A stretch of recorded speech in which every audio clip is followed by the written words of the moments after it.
क्या परमेश्वर अपना मन बदलता है? मलाकी 3:6 कहता है, क्योंकि मैं यहोवा बदलता नहीं, इसी कारण हे याकूब की संतान तुम नष्ट नहीं हुए। याकूब 1:17 कहता है, क्योंकि हर एक अच्छा वरदान और हर एक उत्तम दान ऊपर ही से है और ज्योतियों के पिता की ओर से मिलता है, जिसमें न तो कोई परिवर्तन हो सकता है और न अदल बदल के कारण उस पर छाया पड़ती है। इसके अलावा गिनती 23:19 में लिखा है, ईश्वर मनुष्य नहीं कि झूठ बोले और न वह आदमी है कि अपनी इच्छा बदले। क्या जो कुछ उसने कहा उसे न करे? क्या वह वचन देकर उसे पूरा न करे? इन आयतों के आधार पर ईश्वर बदलता नहीं है। ईश्वर अपरिवर्तनीय है। वह सर्वज्ञ भी है, यानी कि सब कुछ जानता है। इसलिए वह गलती का एहसास करने, पीछे हटने और नया तरीका आजमाने के अर्थ में अपना मन नहीं बदल सकता। फिर हम उन आयतों की व्याख्या कैसे करते हैं जो यह कहती है कि ईश्वर अपना मन बदलता है?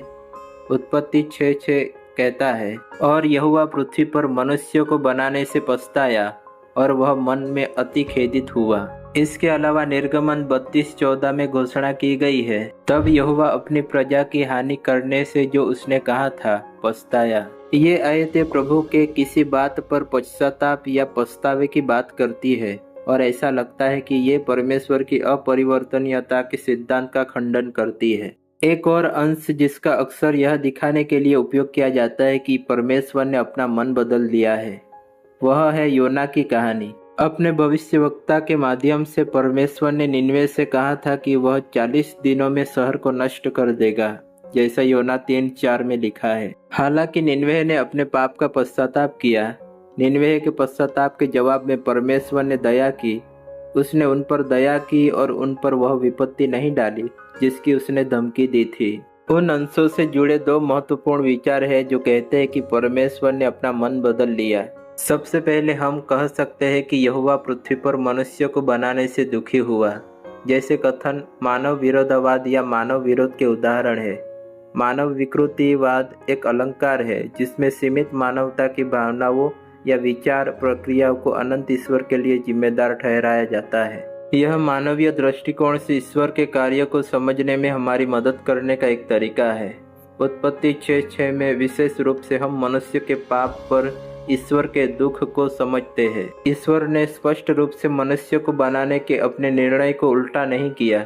यह तथ्य कि हम आज जीवित हैं, इस बात का प्रमाण है कि ईश्वर ने सृष्टि के बारे में अपना मन नहीं बदला। जब ईश्वर ने कहा मैं 40 दिनों में निनवे को नष्ट कर दूंगा, तो वह निनवे की प्रतिक्रिया पर सशर्त बोल रहा था। हम यह जानते हैं क्योंकि निनवे ने पश्चाताप किया और ईश्वर ने वास्तव में उनका न्याय नहीं किया। ईश्वर ने अपना मन नहीं बदला, बल्कि निनवे को दिया गया उसका संदेश पश्चाताप को भड़काने के लिए एक चेतावनी थी और उसकी चेतावनी सफल रही। परमेश्वर की बिना शर्त घोषणा का एक उदाहरण दाऊद से प्रभु का वादा है, तेरा घराना और तेरा राज्य मेरे सामने सदैव स्थिर रहेगा, तेरी गद्दी सदैव बनी रहेगी, जैसा 2 शमूएल 7:16 में लिखा है। इस घोषणा में कोई योग्यता व्यक्त या निहित नहीं है।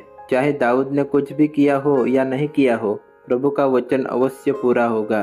परमेश्वर हमें अपनी कुछ घोषणाओं की चेतावनी देता है और वह हमारे विकल्पों के अनुसार कार्य करता है। यिर्मयाह 18:7 में लिखा है, यदि किसी समय मैं घोषणा करता हूँ कि किसी राष्ट्र या राज्य को उखाड़ फेंकना, ढा देना और नष्ट कर देना, और यदि वह राष्ट्र जिसके बारे में मैंने चेतावनी दी थी अपनी बुराई से पश्चाताप करता है, तो मैं उस पर अपनी योजना के अनुसार विपत्ति नहीं डालूंगा। मुख्य बात यह है कि परमेश्वर पूरी तरह से सुसंगत है।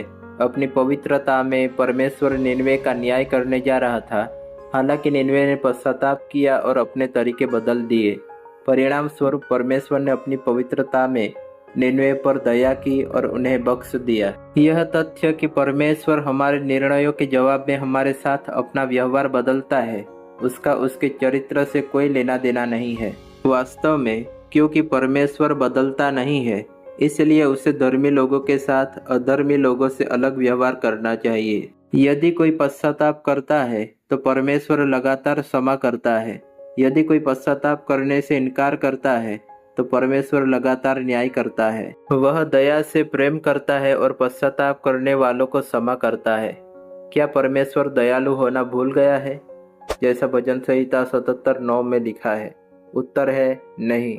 एक समय पर हम सभी अपने पापों के कारण परमेश्वर के शत्रु थे, जैसा रोमियो 8:7 में लिखा है। परमेश्वर ने हमें पाप की मजदूरी के बारे में चेतावनी दी, जैसा रोमियो 6:23 में लिखा है, ताकि हम पश्चाताप करें। जब हमने पश्चाताप किया और उद्धार के लिए मसीह पर भरोसा किया, तो परमेश्वर ने हमारे बारे में अपना विचार बदल दिया और अब हम शत्रु नहीं बल्कि उसके प्रिय बच्चे हैं, जैसा यूहन्ना 1:12 में लिखा है। जैसे कि यदि हम पाप करते रहे तो हमें दंड न देना परमेश्वर के चरित्र के विपरीत होगा, वैसे ही पश्चाताप करने के बाद हमें दंड देना भी उसके चरित्र के विपरीत होगा। क्या हमारे हृदय परिवर्तन का अर्थ यह है कि परमेश्वर बदल जाता है? नहीं।